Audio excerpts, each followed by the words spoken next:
probably the low point of any Sinbad movie is Sinbad himself. He's not an especially interesting hero, it's more the creepy creatures that he comes across and the fantastical elements. So when I saw Sinbad Legend of the Seven Seas, I was definitely keeping that in mind. And in many respects, this Sinbad is pretty much the same. He's good-looking, a swashbuckler, has sort of a Brad Pitt personality, which figures because he's played by Brad Pitt. And they sadly really cop out with some lines like, "Pretty cool, huh?" Yeah. But as the film continued, I found that the less it's sort of tailored to, yeah. that, the more fun and creative it got. When it wanted to treat itself like a real action adventure, it felt like a real action adventure.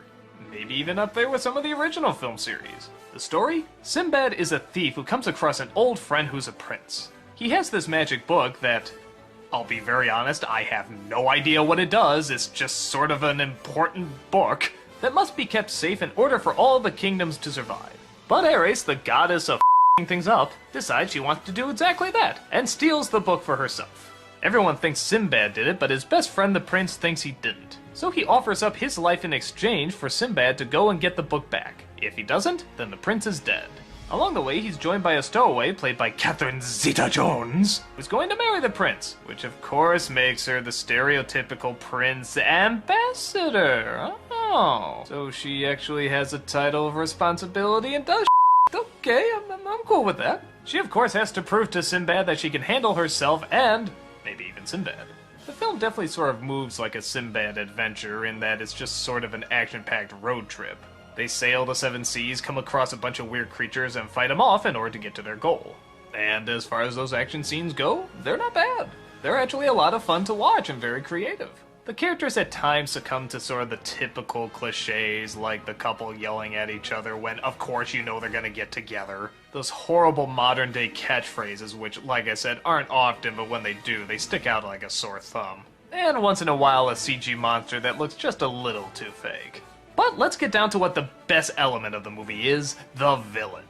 Oh, not that Ares is a particularly complex character or really even that interesting. But look at the animation on her! The way she moves, the way she teleports, the way she shifts shapes. I don't know who the animation team was that worked on her, but give them all friggin' Oscars. This stuff looks wonderful. She moves as if she can be anything or anywhere.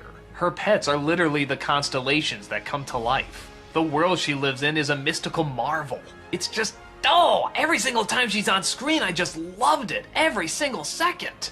Like, look at this here. She's supposed to turn into Sinbad and steal the book. Now, obviously, you could have her just shapeshift or walk behind a wall and she comes out as Sinbad or something, but look at this. She makes a puppet version of Sinbad and then slips into his skin.